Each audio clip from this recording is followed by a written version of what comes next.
Hello, everyone, and welcome to Uncle Mark's Attic.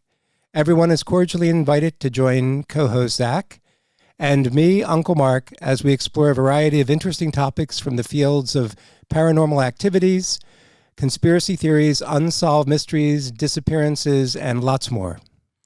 You can find us on YouTube, Twitter, Instagram, Facebook, and we are on Apple Podcasts as well as Spotify. Right now, Spotify, you can do reviews now, so if you guys want to leave us a nice review, that would be greatly appreciated. Only nice ones. Feel free to reach out and contact us with any of your questions and suggested topics. We would love to hear from you guys. So come on into the attic with us now as we go exploring once again and find out what mysteries we are going to discover today. Today's episode is about demonic possessions and exorcisms, part 2. So today will be the second part, the following to our first part. So if you haven't seen that, please go and watch that now and then come right on back and it'll be perfect. So in our previous podcast, part 1, demonic possessions and exorcisms, we talked about some of the basic information about this subject. We discussed what is a demon, what is a demonic possession, and what exactly is an exorcism. And like I said, if you've already not watched that, please go and watch that one and then come right on back. Makes it easier, yeah. We strongly recommend that you do, as it'll help you better understand and benefit from watching this part 2 segment.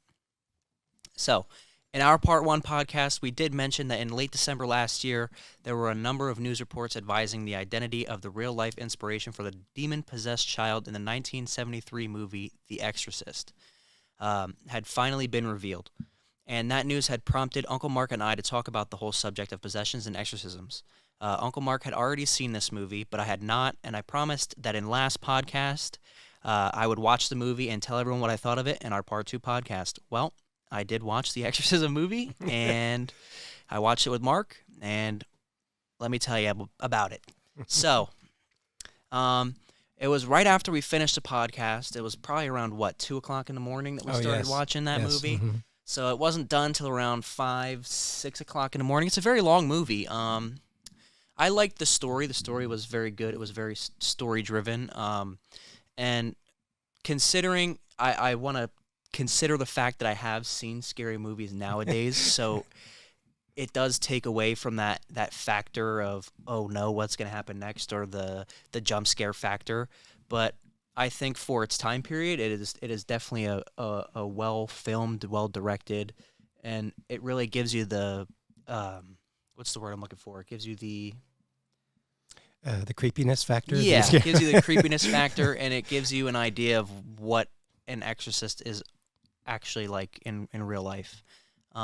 Obviously, some of it is exaggerated because it is a movie, and it's Hollywood, and yeah. But other than that, I really enjoyed it. I think it was very, like I said, very well story-driven movie. Mm-hmm. Good plot twist, kind of, near the end. Right. So, I enjoyed it. Yeah. I don't know what I would give it out of 10. I'd probably give it a 7.5 out of 10. Mm-hmm. 8. Yeah. And it's so different for you now because when that first came out in December of 1973, I mean, it was a different world. Yeah. And we had not had any movie like that before, mm-hmm. So that definitely has the impact. So now you've seen so many things, not only in movies, but even on TV shows and all exactly. That we certainly weren't experiencing back when I was a young boy, way back when. So, yeah, you've seen so much already, so it's not quite the same impact or effect on you that it would have on someone, who was your age back in 1973 if they were going to the movie with their girlfriend or their boyfriend and, seeing this. And it did have that, as we mentioned in the first podcast, it did have a tremendous physical impact on a lot of people that actually would leave the theater, couldn't handle some of the scenes, would get sick, would just have to flee, from the whole thing because they just couldn't handle it at that time. But I'm glad you watched it. And like you said, some of the exorcists that you and I have been reading their works, reading their commentaries and their experiences as exorcists have pointed out that they do get annoyed with the Hollywood aspects of it, but some parts of it actually are quite accurate, and we'll actually go into some of that in these next 2 podcasts that we're going to be doing, but I'm glad you watched it. Yeah, I went into I enjoyed watching your reaction to it since I was sitting there with you. Yeah, I went into it with no really expectation. I didn't really hold it to like a super high standard because I knew, obviously, as dated as it is, Yeah. But other than that, I really do think it was a very good movie. Good. Yeah, it's nice to consider it a classic of sorts. You know what I mean? A classic horror film, if nothing else. And me and Mark, we found ourselves laughing at some of the parts, as we do. So. That is true, yes. I can't deny that. But it's still a good movie for me, so I'm glad you watched with me. And now we'll move on into our second podcast now on this topic. There's so much information Zach and I have been going over. You know, we've ended up actually writing out our notes and scripts really for 3 podcasts. So this is our second one. And we could probably do even more than 3, but I think that's going to be enough for us.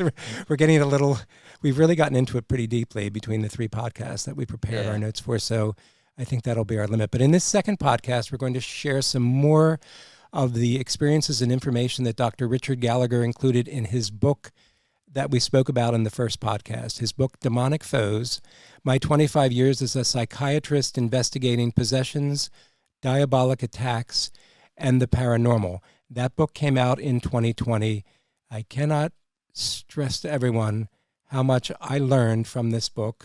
I think you would agree with me on that. There's a tremendous amount of information, and it was great to read the experiences and thoughts and viewpoints of a medical expert. As we mentioned in part 1, our part 1 podcast, Dr. Gallagher is a psychiatrist, graduate of Yale University Medical School, and he is today considered the world's leading scientific expert on the subject of demonic possessions.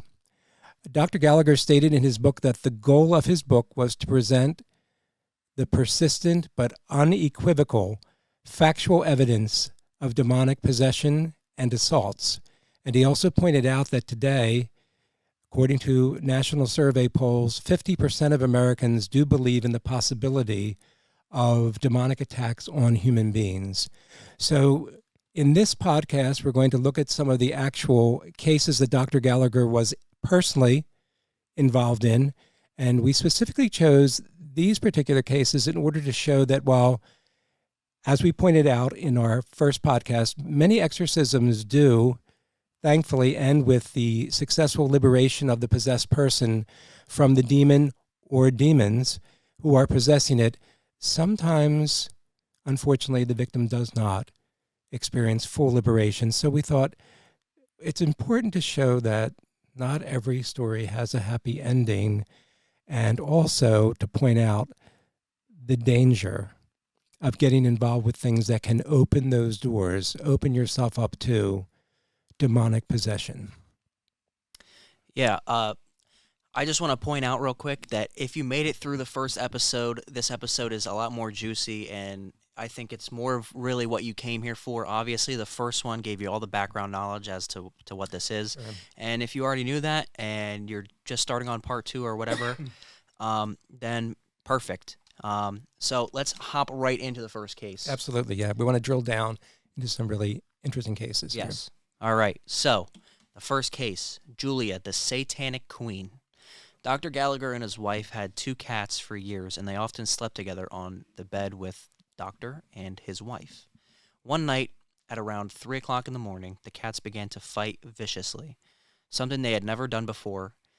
They had to be physically separated and put into separate rooms. The next day, Father Jacques. I say it's French, yeah. I am not French. Sorry, yes. Father Jacques, an exorcist who Dr. Gallagher worked with on many cases, shows up to his house with a woman named Julia. She was in her late 30s, early 40s, with black eyeliner that went all the way around to her temples. This was an unannounced visit. Julia stares at Dr. Gallagher, or she stares into his eyes, and asks him, "How did you like those cats last night?" It turned out that Julia was a Satanist, a high priestess of a satanic cult, per Father Jacques. She had literally committed herself to Satan and literally worshipped Satan, and she had been granted a rare privilege in return, which would have been psychic powers. She was able, in her normal consciousness, I'm like, okay. Let me restart the sentence here. That's okay.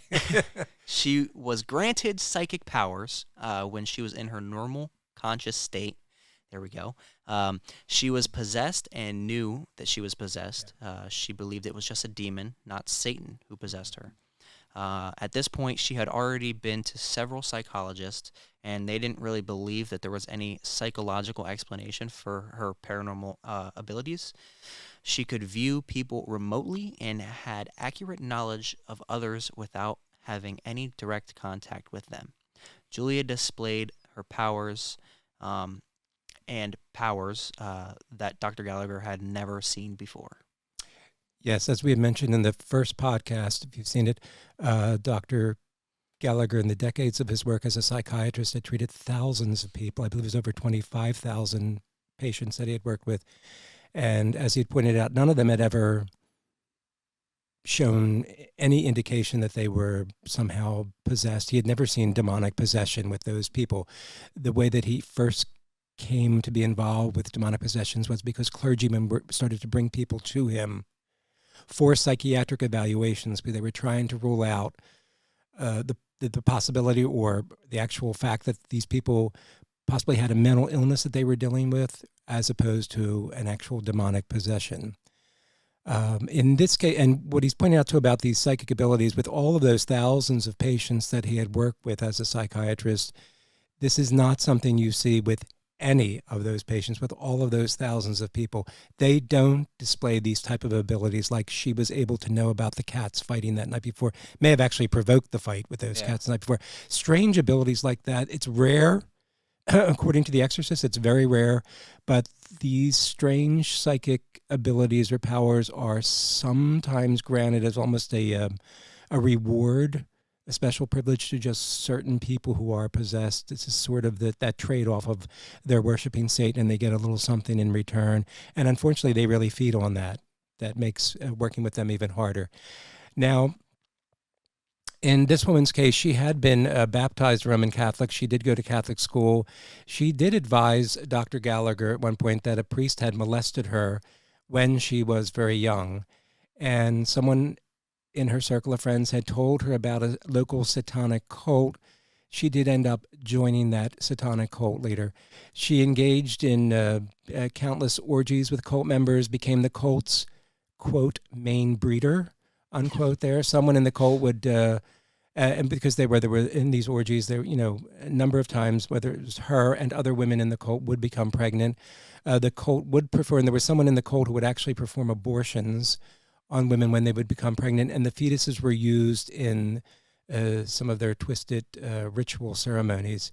She was a member of this cult for many years. As you said, she was considered a high priestess in the cult and had an exceptionally close relationship with the cult leader, the man that was running that entire group. As she got older, as she was aging, she saw the cult leader was beginning to shift his attention away from her and more on newer members who were joining that were younger women. She began to feel that she wasn't as important as she had been before. She wasn't as influential as she had been in the cult.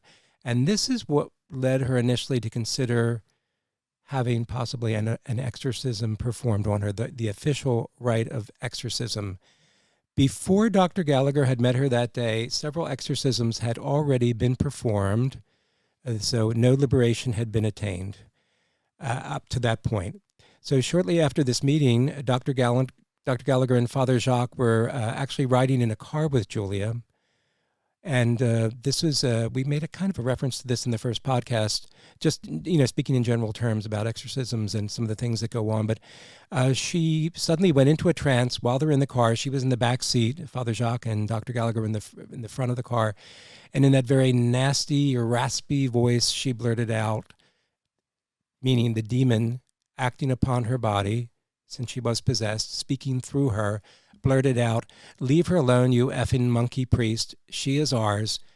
We will never let her go." And this rant went on for 10 minutes. Then Julia came out of the trance, and she had no memory of that at all. I would not want to ride in a car with Julia, I'll tell you that much right now. Julia will not be getting in my Uber. No. I just wanted to say, if you would have said the F word, I would have just went with it and said it in this next upcoming sentence, but I'll just follow you. I'll follow you. It's cool. You're young and you don't listen to me anyway. Come on, Mark. I always listen to you. All right. So Sometime later, while Dr. Gallagher and Father Jock were speaking on the phone, that same hissing voice came on the line. We said, leave her alone, you effing priest. This is an example of something many exorcists and Dr. Gallagher have observed many times, and this is the ability of demons to interfere with phones and computers or to interrupt calls, send text messages, leave fake voicemails, and so on. Dr. Gallagher says that these are paranormal phenomena that go beyond anything he has ever seen with psychiatric patience. There we go. I don't have any patience to say the word. Julia finally agreed to undergo another exorcism. 8 people were assembled for this rite of exorcism: 2 priests, 2 nuns, one was a nurse, a lay woman, and 3 strong men. After the exorcism began, she went into a trance. So for about 2 hours, as a demon manifested itself, cursing and boasting the whole time, the 3 women were holding her arms and shoulders while struggling to keep her in her chair. And then at that point, even with the 3 men that were also in the group joining in and trying to hold Julia in place before the entire group, she actually levitated out of the chair a full 12 inches, 1 foot out of the chair, with all of those people struggling to hold her down. And this went on for 30 full minutes. It's one of those things we talked about in the first podcast, when one is wondering if you're dealing with an actual demonic possession. That superhuman strength is one of those key things that they're looking at. And that's certainly, number one, that's certainly a demonstration of incredible strength, with all of these people holding her, being able to still pull away from them. But then on top of that, the fact of levitating, that is not something that human beings normally do. And that's something else that's looked upon. So she actually did defy the laws of gravity. How that works, nobody knows. But the demon was able to actually levitate her body a full foot out of the chair for 30 minutes as everyone was pushing or pulling down on her. Shoulders, legs, the arms. I'm sorry? I could have held her down by myself. Look at these guns. Oh, yeah. Yeah, I'm impressed. Oh, I'm sorry. I got to stay awake. I got to keep talking. But anyway, this was an incredible display of demonic power. As holy water was sprinkled on Julia, she would scream, "It burns." That's very typical from what we've read in all of the books and all the research we've done. It burns because it does literally hurt the demon, because it is something blessed, it's something sacred. Anything of God is something destructive for any demon. She spoke in several foreign languages and even in Latin during this particular exorcism, and she made various animal noises. And the room where the exorcism was taking place became, first, the temperature dropped, it became freezing cold. And then after a while, the temperature rose very quickly, and then the room became stifling hot. And then finally, she came back down into the chair after having risen out of it by a full foot, and she came out of the trance. Afterwards, she had absolutely no memory of any of this, which is very typical. And the exorcist himself, it wasn't Father Jock, it was a priest that Father Jock was assisting, actually said afterwards that he had felt he was at the very gates of hell during this particular rite of exorcism. And Julia later decided, unfortunately, that she would not undergo any more exorcisms. She decided to continue on worshiping Satan. She made it very clear that she liked those little psychic favors that she had, those abilities to see things remotely, to see from a distance, not being physically present, to be able to see people were doing, to see into their homes and things like that. So she didn't want to give that up. She felt those were gifts bestowed on her, and she did not want to surrender. In the end, she was never delivered. She was never liberated from this particular demonic entity or presence. And this is interesting. Several months later, after that particular last exorcism, Father Jacques and Dr. Gallagher actually went to see Julia, and in order to get where she was living at that point, they had to fly. While Dr. Gallagher was flying home after their visit, he doesn't go into any details about what exactly they discussed during the visit. Some things do have to stay private. But as he was flying home, while he's in midair in an airplane flying home, both Dr. Gallagher's wife and his secretary received phone calls. The male voice on these calls identified himself as a priest. He informed both of them that Father Jacques and Dr. Gallagher had both been in a very, very bad car accident, and they were currently in critical condition, and then hung up the phone abruptly. This was an actual fake and vicious phone call made by a demon. I mean, they sure know how to prank call, I guess. They do know how to prank call. All right. At this point, it is a good time to point out that Dr. Gallagher stressed in his book that a major aim of demons is to confuse human beings. At times, demons have to pretend to be dead souls, angels, pagan gods. So these possessed individuals have told him that they receive messages about the end of the world, or Satan is ready for a truce with God. And these demons can mimic genuine illnesses or disorders to disguise their presence. Remember, they are most successful when they stay hidden. The next case will be Catherine, one of the most intractable possessions Dr. Gallagher ever saw. So let's hop right into this case, shall we? Mm-hmm. Catherine and her husband and children lived in a rural town in West Virginia. Father Jacques got Dr. Gallagher involved in this case, and he went to Catherine's home at least a dozen times. Mm-hmm. On the first visit there with Father Jacques, Catherine's husband had not been told that Father Jacques was coming and bringing a psychiatrist with him, but like many victims of possession, she actually knew the details of their trip right down to the expected time of their arrival. She always had a strong reaction before any exorcism. Father Jacques had briefed Dr. Gallagher. Catherine had no prior history of mental illness. She had complained of attacking spirits.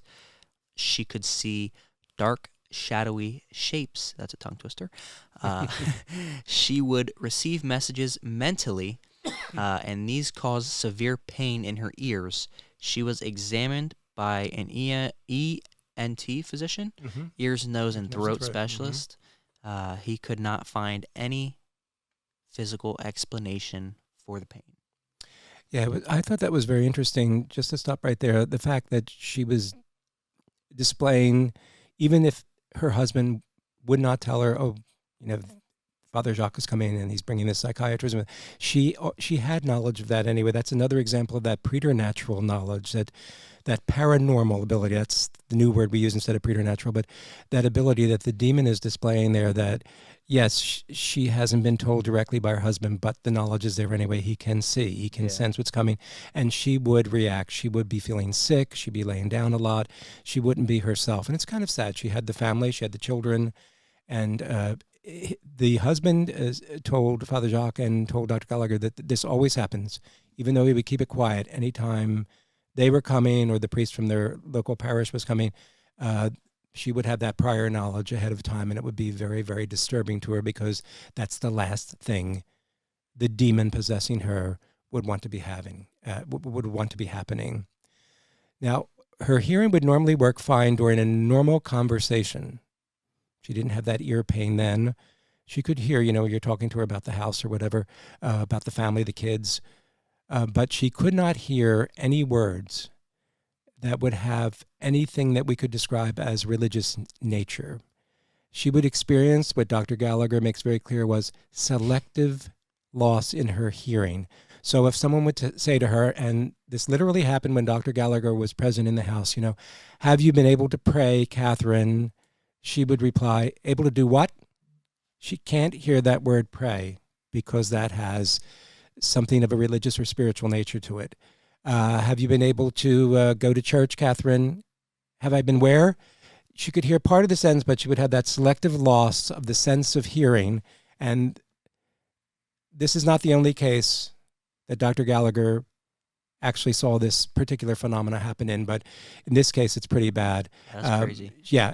In other cases, he talked about people that would actually, the same thing would happen, but it would be a selective loss of their vision when trying to read something. Okay, yeah. They could read, but they couldn't read the Bible or prayers that were on a card or in written form in front of them. So there were other cases like this, but this one was a pretty bad one that he definitely got very involved with. Let me just intervene real quick. Oh, absolutely. I have the same thing happen when my girlfriend talks to me. Like, I just don't hear like the rest of the sentence. All I hear is "can you," and then it just stops. Like I have no idea what she says after that. I don't think that's demonic possession in your case. I think you're just a normal American male. I'm just sorry. So when she says like something, "can you," and I just can't. Yeah. I can't even say it. It's just. I hope she's watching this podcast. I really am. She probably won't. I hope she. I hope. All right, I'll stop there. I better watch myself. Mark will send it to her. He'll clip it and send it right to her. I'm going to make a home visitation. Unfortunately, this poor woman was also, even before meeting with Dr. Gallagher that initial time, she had already been seen by a psychologist, an audiologist, again, about the hearing problem. The pain would be very severe. From what I read, it would really cripple her when that selective blocking of her sense of hearing was going on. Now, on a follow-up visit that Dr. Gallagher made, he actually brought another psychiatrist with him to her home, and they decided to ask her some questions, not orally, not speaking to her, but they would write them on pieces of paper, individual questions. Now, when they would write questions on paper and hand them to her, asking about the kids, about stuff that going on in the house, the truck out in the yard, if she's been driving it lately, literally things like that, she could always read the questions with no problem and answer them. But when they wrote out on pieces of paper individual questions like, have you been trying to pray to God? Are you going to attend Mass later today? She would stare at the pieces of paper in her hand and then ask Dr. Gallagher, why are you giving me blank pieces of paper? She would literally then have that sense of sight completely blocked out because, again, it was something of a religious or spiritual nature. I find that particularly spooky and frightening. I don't like that at all. And as I just had said to you, Dr. Gallagher had seen other cases of demonic possession where there was the blocking of one or more of the physical senses of the possessed victim. The demons were, in this case here, are preventing Catherine from receiving any kind of spiritual support or assistance from anyone, which is really vicious and cruel. Finally, Catherine admitted that for a period of time when she was a young girl, she and two of her friends formed a witches' coven, and they all pledged some sort of loyalty to the devil. They took part on what they all understood to be diabolical rites. She confessed that she had aborted fetuses, or not that she had, but they had used aborted fetuses in the ritual. Her involvement with this coven was for a relatively brief period of time. Years later, she suffered from symptoms of a demonic oppression. She seemed to be beaten up by demons, and eventually she began to experience the trances, which are indicative of a full possession. Mm-hmm. So I've seen movies where these people get beat up by absolutely nothing. Yes. And I think that's terrifying. Yeah. And we talked a little bit in the first podcast that, yes, I think that's absolutely terrifying. Demonic oppression. They can get black and blue bruises, scratches. Yeah, they can be injured very much. I couldn't even imagine facing a demon. You can't even see it. It's like Mike Tyson. Yes. Mm-hmm. Yeah. They can get hurt. Horrifying. Mm-hmm. Let's see. Her exorcisms had to be performed in her home because she could not tolerate being in a church building. 8 people were present, including a nurse. Her husband and others held her down on the couch. 10 minutes into the rite, Catherine went into a full trance, and the demon began manifesting. When the exorcist asked it when it was leaving, it replied, "Never. We will not go." You're starting to scare me. I was gonna keep going, but I'll just read it in a normal voice. She allowed us in. She gave herself to us, and she can never be set free. To Dr. Gallagher, there was a recognizable personality here. It was a bully, immature, pompous, and it mostly spoke English. At one point, Dr. Gallagher detected it was speaking in ancient Greek. And again, that's one of the things that we see over and over and over again as we read these reports by various exorcists and by the people that were in there, like Dr. Gallagher, that ability to speak in foreign languages and ancient languages very typical in cases of full demonic possession. And during this particular exorcism, Catherine was trying to strike and kick those holding her down and trying to kick and strike at the exorcist as well. The exorcist ordered the demon not to harm anyone in the room. And this is very interesting. When she would try and scratch or bite the people closest to her, holding her on the couch there, she seemed to be prevented from actually doing so. She could get so close, but not quite, that she could pull that off. In one of the later exorcism sessions, Dr. Gallagher himself was actually helping to physically restrain her. And he said her face would stop about an inch from his arm as she was moving in to bite him. We're going to go into a little bit more of this later. We're going to find out that in some cases, they're not always stopped like this. But in this particular exorcism that was Dr. Gallagher wrote about, there did seem to be this limit, once again, this being held on a leash where they can go so far, but not any further than whatever that limit is that was set, so that she couldn't physically hurt any of those people or bite them. So my question would be, if this demon was physically beating her up previously beating, where's the line at? That's right. Yeah, exactly. And that's why we can read all the books we want on this, and we can go through all of the cases that we want on this, and we could do multiple podcasts on this. But like many of the exorcists have said, in the end, most of this is still a mystery. It's totally mysterious. They don't have any understanding of how.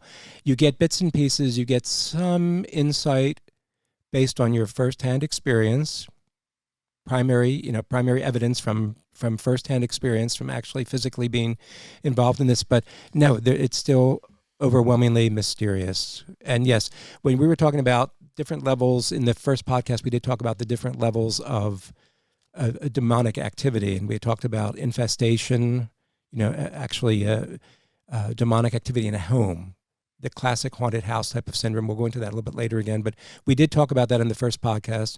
And then we talked about demonic obsession, where demons are able to put thoughts into somebody's head over and over and over again about hurting other people or hurting themselves and things like that. And then the third level, which was very common, and many of them said was sometimes the most common thing they dealt with, was demonic oppression, which is physical attacks can go on the person. And many times that will lead into the fourth level, the rare but real and ultimate level, which would be total physical possession of a person. So yeah, oppression it's nasty. So they do get bruises, they absolutely do, and can get injured. But again, it seems to be limited. It's not like they're not allowed to be killed. That seems to be the way that it works, according to all of the information we've been reading and the exorcists that we've been studying the works of. We don't know why, we don't know how that is, but there does seem to be this limit where they can go so far on any one occasion or whatever, and then that's it, though. They can't go any further. So that's one of the reasons we're doing this podcast, is because this is a very scary area. And it would be our sincerest recommendation to everybody that don't get involved in anything that could possibly open you up to any of this sort of demonic activity. So I just have one more question then. Oh, sure. If, oh my God, This is good. It's a conversation. I lost my train of thought. It's all right. If this demon isn't able to physically push this person into essentially killing themselves, they instill the thought of it. Oh yeah. Yeah. So then, how does that? I don't understand how that works. Because isn't it essentially the same thing? Because obviously the demon can take full control of this person's body and do whatever they want. But if they instill the thought of killing themselves, isn't that essentially doing the same thing? Because didn't you just say that they're not allowed to? No, that's an excellent question, and that's a point that I certainly thought about that too.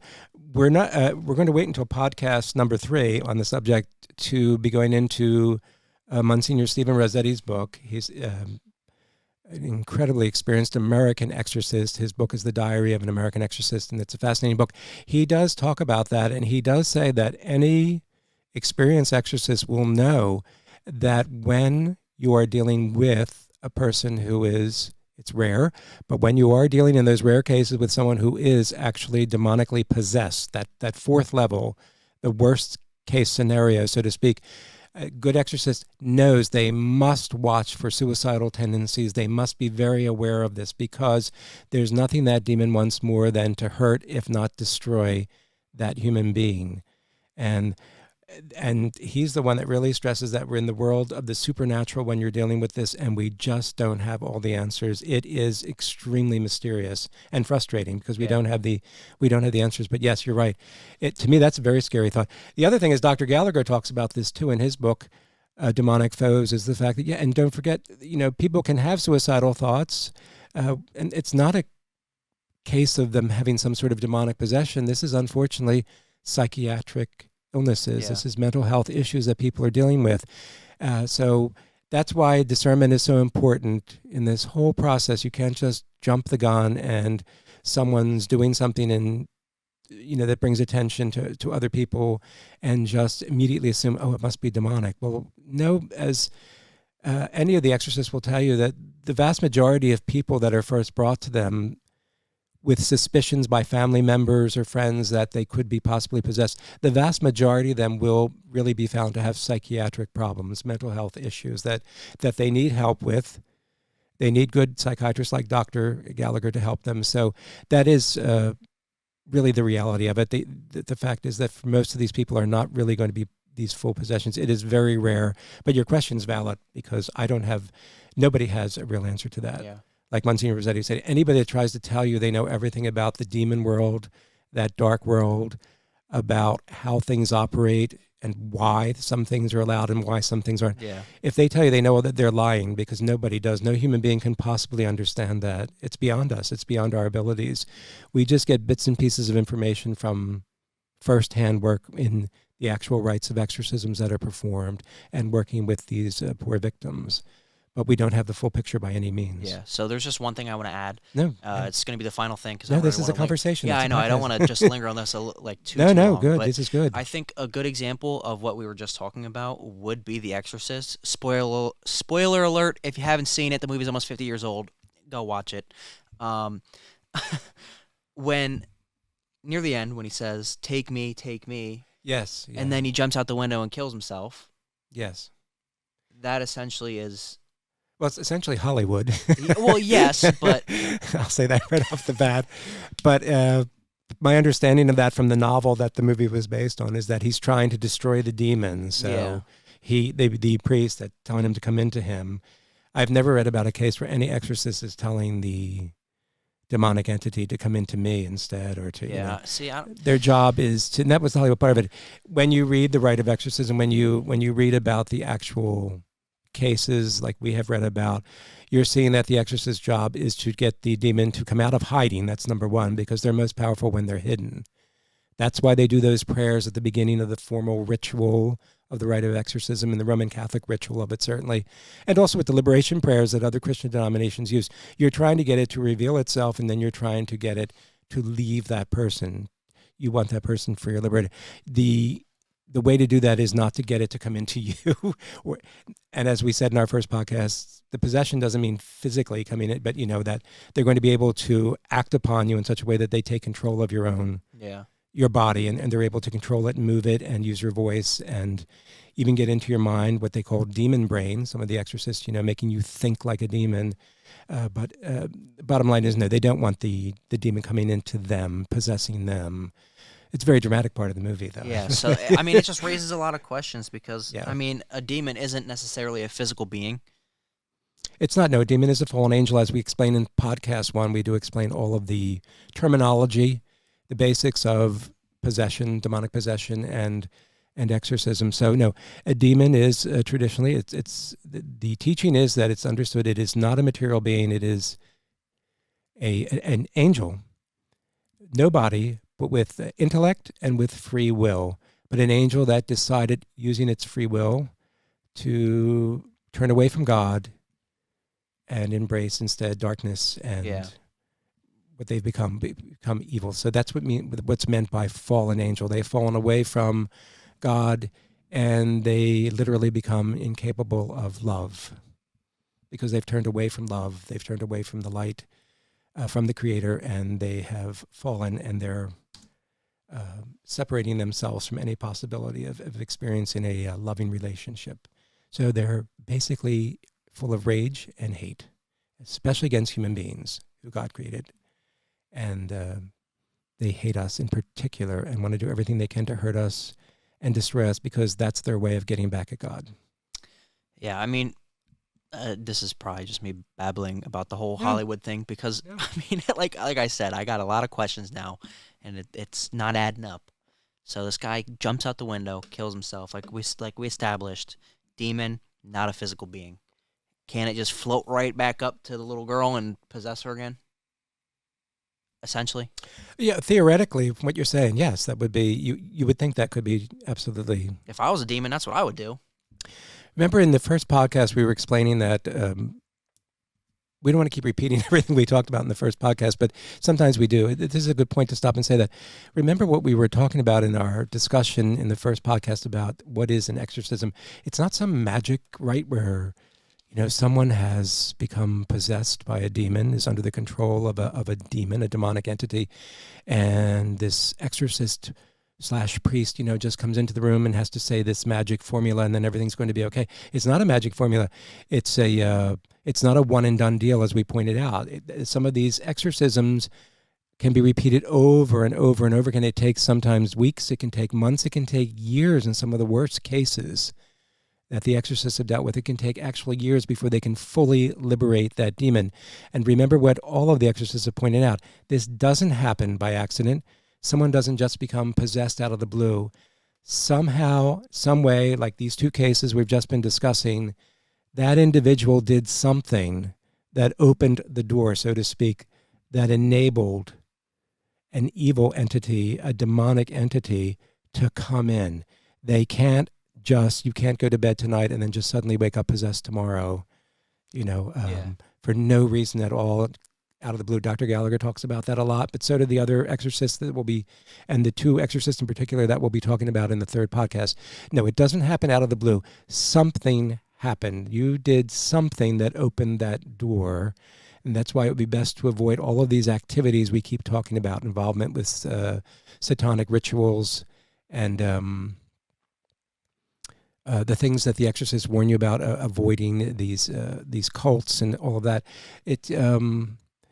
You want to avoid all of that because these are the type of things that can open that door and permit a demonic entity to get involved with someone, which could lead to the actual rare, but the actual full possession of a person. So, no, these are good questions you're asking. Now, yeah, you do wonder about that because they are non-material beings, so can't they just hop around? But yeah, that's what I would do.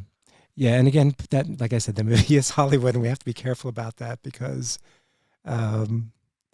you've lost my place here. There we went all the way to the bottom, so I didn't mean to distract you while you were talking, but this is where we were at. So, with that being said, that was we're at the last. I talked about we'll get back on our little script here just to kind of keep our notes here. So this particular exorcism we were just talking about, where Dr. Gallagher did come and he was actually involved in physically restraining her. And as he said, it looked like she was trying to bite him, but it seemed like she would get about within an inch of his arm, but then there seemed to be some line there that she couldn't cross. So anyway, that particular exorcism lasted about 90 minutes, and it exhausted everyone there in the room. There was no full liberation, no full freeing her of the possessing demonic entity. As she came out of that trance, that always happens. The trance is when the demon is taking full possession of the person's body and mind there. She was a bit dazed, and then slowly the ear pain subsided. And as he said, it's so odd. After all of this and all of this thrashing about and the yelling and screaming and cursing and all of that, she actually then decided to be the hostess and go into the kitchen and heat up all the food that she had earlier prepared, because she knew that all these people are coming to the house. So to this day, for her particular case, her exorcisms continue. She does lead what Dr. Gallagher refers to as a partially normal life. She still cannot set foot into a church building, but from what I read, she can help out with some things outside of the church, but that are church-related activities, church socials or something that doesn't require to physically set foot inside the actual consecrated church building. It's just too physically painful for her. So there's a case that's interesting, Zach. So she's still alive as of the time of the writing of this book in 2020. But as you can see, these exorcisms are just going to continue on and on. It's not a one and done. In the first podcast we had talked about, it's not like Rocky Balboa and Apollo Creed are in the ring and you go so many rounds and then finally, Rocky wins in round whatever it is. And then it's all over, as all the exorcists will say to you. It is not a one and done deal. These things require repeated visits. There's going to be repeated rites of exorcism over and over and over again in order to weaken that possessing demon and to eventually and hopefully drive it out, get it to leave, and the person will be liberated or freed in the end. That's the goal, but it doesn't always work, and it certainly doesn't work quickly. All right. We are on to our final case, and this would be the case of Barbara. Barbara was a middle-aged woman with no history of psychiatric problems. She was a member of the Lutheran Church and was married. In her late 20s, she began to experience various pains, and she began to hear voices which often threatened her. Scratches would appear on her as well as black and blue bruises, which we just talked about, and those are consistent with being punched, and then she was even thrown to the ground at times. People who knew her or know her report that she goes into 30-minute-long trances. Her bed would shake, and religious objects in her home would fall and break. In other words, Barbara was showing some of the classic signs of demonic oppression and demonic infestation in her home. So her and her husband spoke with a deacon at their Lutheran church, and he decided to do an informal service. No interest in doing something like the formal Catholic rite of exorcism. So there is a small group of people from the church present. No one is restraining Barbara. This is the deacon's first encounter with someone who may be possessed. He did not consult anyone, a doctor, or an experienced clergyman, which does not seem very professional of him. No, he was, from what I read, he was a younger man, and I'm sure he was well-intentioned. I don't want to criticize him too strongly here, but he's doing everything wrong. I'm not fighting a demon by myself. I'm not. He did have other people from the church there, but, it's rather apparent he was trying to take his idea was, I'm going to have a group of really good people here, and we'll take kind of a quiet, laid-back approach to this whole thing. We don't have to use that very formal, ritualized method that the Roman Catholics use, which is what so many people assume when they hear the word exorcism. So the deacon, the young deacon here, he starts to say some prayers, and very quickly, Barbara goes into the trance. Remember, excuse me, I'm sorry about this cough. The trance is very typical after the rite of exorcism has begun, where the person goes into the trance. That's where the demon is taking over now and is going to start manifesting, revealing itself, because the prayers are driving it crazy. That's the point of the prayers. It's something spiritual, something holy. So that's causing them pain. That's why you'll start seeing the screaming and all that. First the trance, and then those other things that start the screaming and the thrashing. Now, Barbara went into the trance very quickly. She's not a very big or strong woman. She's actually was described as being rather slight in size and very soft-spoken. And before this deacon can even start to say any of the commands, the prayers that are now going to be commanding the demon, Barbara jumped up out of the chair and came after him. She picked the deacon up and threw him hard into a wall, which was halfway across the room where they were all sitting. So this demon's breaking the rules that the other demon was following. This session is over.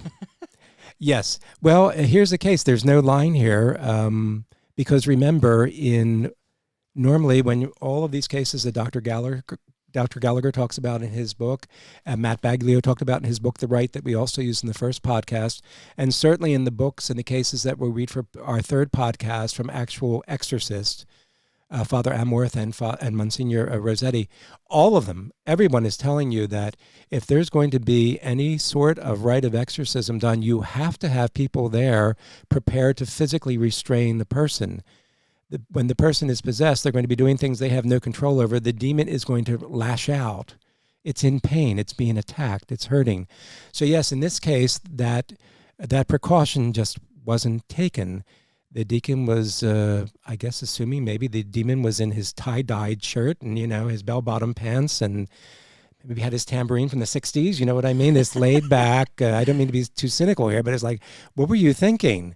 If you know anything about the basics of exorcism that Zach and I covered just in our first podcast. If you would have just watched our episode. You would know. You should be watching Uncle Mark's Attic. You would know, though, you don't take this laid-back approach. This is a serious matter, and it can become physically problematic for you if you're not taking these precautions. And that's why all of these exorcists will tell you always have to have other people there in the room, men and women. But certainly you want to have some people that are definitely fairly strong, that are, have some physical prowess, because these things can display incredible superhuman strength and can really be. We talked about just the case a few minutes ago about the woman that's floating out of a chair with 6 people trying to hold her down. Despite 6 people holding on and pushing down on the shoulders and the arms and the leg, she's still rising 12 inches, a full foot into the air, despite all of those 6 human beings holding back that person, that woman, while this demon is manifesting. And that's one of the things that they'll do. They will levitate as they display superhuman, beyond our abilities, strength. So I know he meant well, but that ended that session, and he was hurt. That was done. That's Everyone in the room was stunned. Barbara did come out of the trance, but she didn't remember having picked him up and thrown him across the room, thrown him into a wall. But you know what? I guess sometimes you have to learn the hard way. And literally the hard way. So no more tie-dyed, attempts at exorcisms here. That's ridiculous. Barbara and her husband then decided to go to a Catholic priest, and he did suspect that she was, in fact, possessed. But following the usual procedures that are used by all of the Catholic exorcists, certainly, psychiatric evaluation was required, and that's how she ended up seeing Dr. Gallagher himself, since he is a psychiatrist. Now, she did confide to Dr. Gallagher. Here we go again. There's always something behind these things don't happen randomly. She did confide and open up with Dr. Gallagher and told her that when she was 9 years old, her parents' marriage seemed to be coming apart, so the home life wasn't exactly the happiest. There was no abuse or anything, but it wasn't exactly the happiest. And like many young kids, she's looking elsewhere for comfort and support and all that. And she became very friendly with some of the neighbors. It was a couple who lived close by in the neighborhood there. They were a good bit older than her parents, and they would, of course, show a lot of attention, shower her with attention, and try and comfort her and all that. But unfortunately, this particular older couple were engaged in and practiced what Barbara herself told Dr. Gallagher were black arts rituals. And in one ritual, she was actually, quote unquote, dedicated to Satan and given, quote unquote again, given a demon.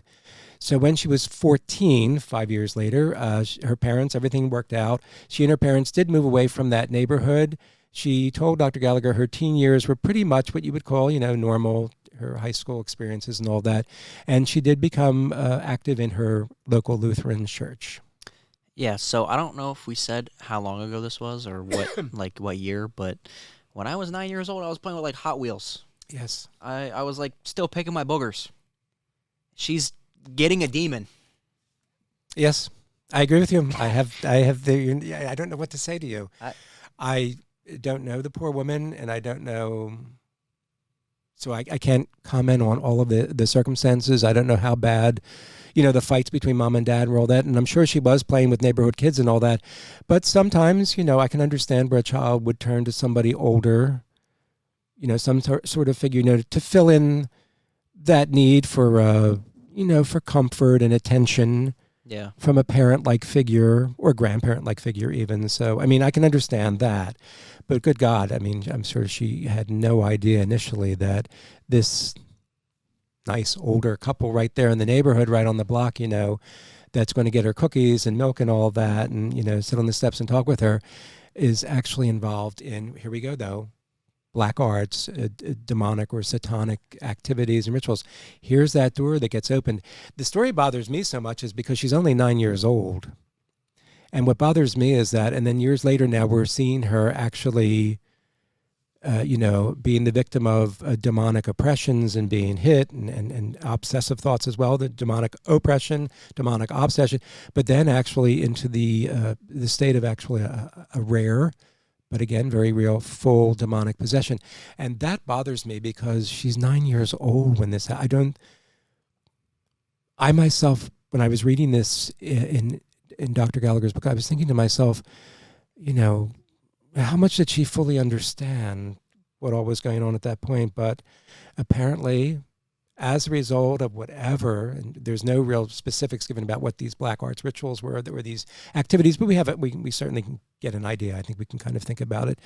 But somehow, just because of that, yes, here you have a young person who years later now is dealing with the horrors of a possession. I just think I'm almost tempted to say to you, I feel it's unfair. I mean, she was just a child. Yeah. Is she being punished now later? Mm-hmm.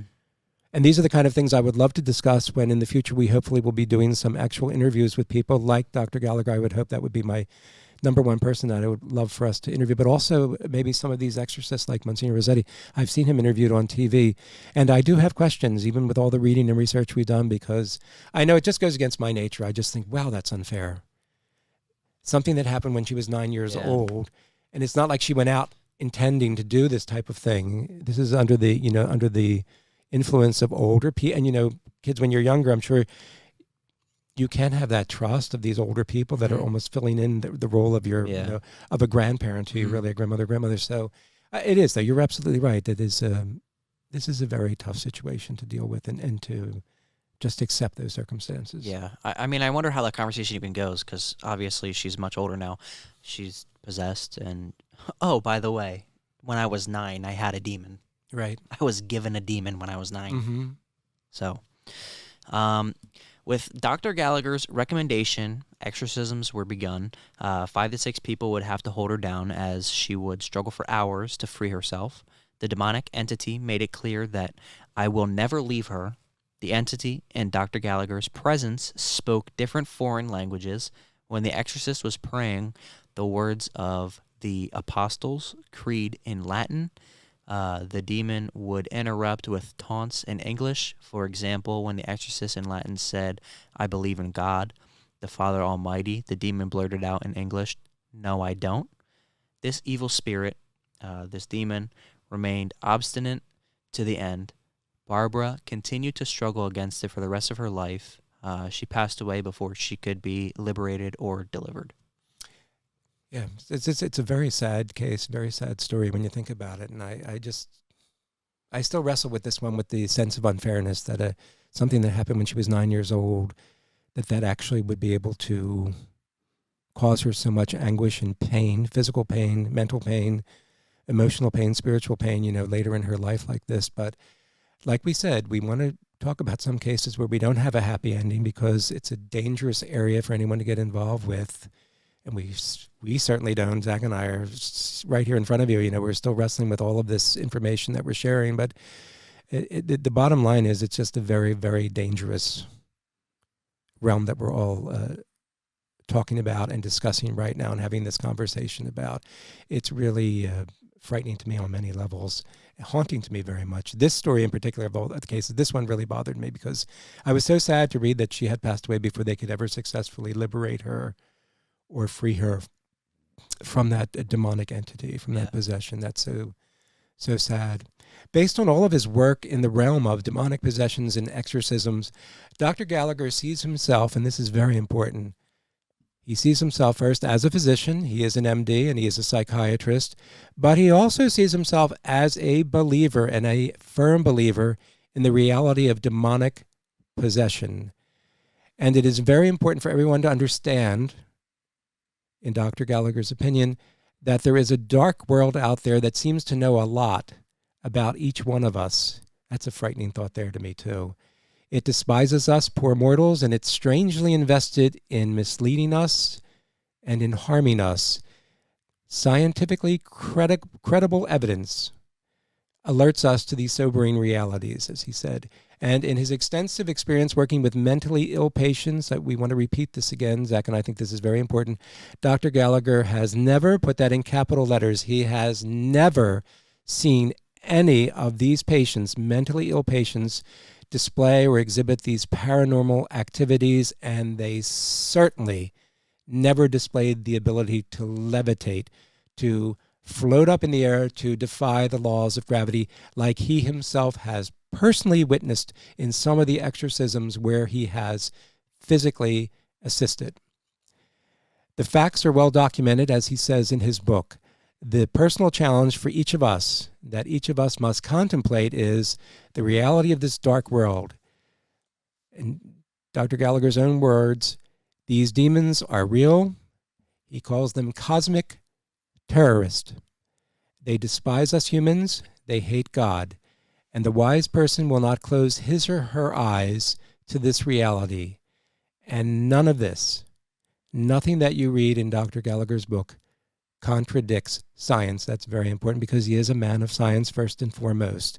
And in the first podcast, we did explain how prior to that priest coming to him one time out of the clear blue, asking him to evaluate a patient, because this priest suspected the person was possessed. Dr. Gallagher really wasn't interested in the whole topic of or subject of demonic possessions or exorcisms. He just wasn't interested in it. It wasn't something that he was trained in or had been brought up in. He was trained as a doctor and as a psychiatrist. So, yes, none of this contradicts science. I do like the fact that he stressed that in the end of his book. Like we said, we are going to be doing a Part 3 podcast in which we are going to be reviewing some information from the book The Diary of an American Exorcist by Monsignor Stephen Rossetti. This book was published in 2021. Mm-hmm. And we are also going to share some information from the book An Exorcist Explains the Demonic by Father Gabriel. Mm-hmm. Amorth. Mm-hmm. Okay. 1925 to 2016, a priest exorcist from Italy who served as the exorcist for the Diocese of Rome. He performed thousands of exorcisms over his 60 years as a priest and is recognized as the ultimate authority on this subject by many exorcists today. That is crazy. I would love to be named the ultimate authority of anything. Yeah, he was, and he wrote a number of books. We picked this particular one. It's a shorter book, but it was interesting just to get, insights from a priest exorcist who is considered the ultimate authority. All of them, even Dr. Gallagher, everyone refers to him because he spent decades working as an exorcist, actually full-time in Italy. And it's nice to get that perspective, too, of someone from another country and, the different cultural context of working in the field of, demonic possessions and exorcisms in another country, in another culture, and to see his perspective on those things and to see what he had to say. And is, like I said, he is considered a teacher still to this day. He did die in 2016, but he was a priest for almost 60 years. And for many of those years, he was working as an exorcist, almost full time, really, over in Italy. So that'll be an interesting podcast, I think. Well, I hope you found this podcast interesting. We thought it would be interesting to drill down into those three cases we were talking about in particular, and just to give you some in-depth perspective on what is involved in some of the cases that these exorcists and the teams of people that work with them. There's all kinds of lay people with them. There's psychiatrists, there's psychologists, there's nurses, doctors. There's all of these experienced exorcists. There's always a team approach to this. It really is a team effort. It's a team undertaking when you're going to go into the rite of exorcism. Yeah.